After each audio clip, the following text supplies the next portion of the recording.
Letter to a friend. Hi Fred. It's been a while since we have been in touch. How has your semester been?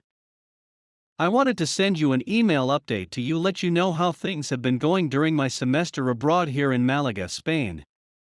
I've already been here for 6 weeks, and I feel like I am finally adapting to the culture.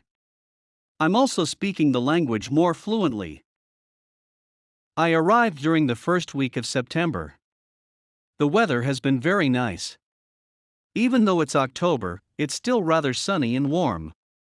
In fact, I went to the beach and swam in the Mediterranean Sea earlier today. I am living with a very welcoming host family. I have my own private bedroom, but we eat breakfast, lunch, and dinner together. On Sundays, we eat a big home-cooked paella for lunch. In Spain, lunch is usually the biggest meal of the day. It's also very common for the people to take a midday nap right after a big meal. I am actually just waking up from my nap right now. On weekdays, I take classes at the local university. There, I met several native Spanish speakers. They have been very kind and patient with me. At first, I struggled to comprehend their Spanish, but now I understand most of our conversations. They have commented that my Spanish has improved a lot since we first met.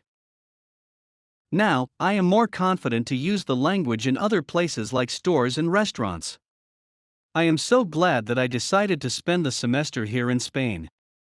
We have an extended weekend coming up, so a group of my friends and I are going to travel to France for 4 days. It's so easy and inexpensive to travel internationally in Europe. I love it. I look forward to hearing from you soon. Like I said, don't hesitate to stay in touch more often. Perhaps you could even come to visit. What do you think? Best wishes, Patrick. Did you understand the text? It's time to answer the questions.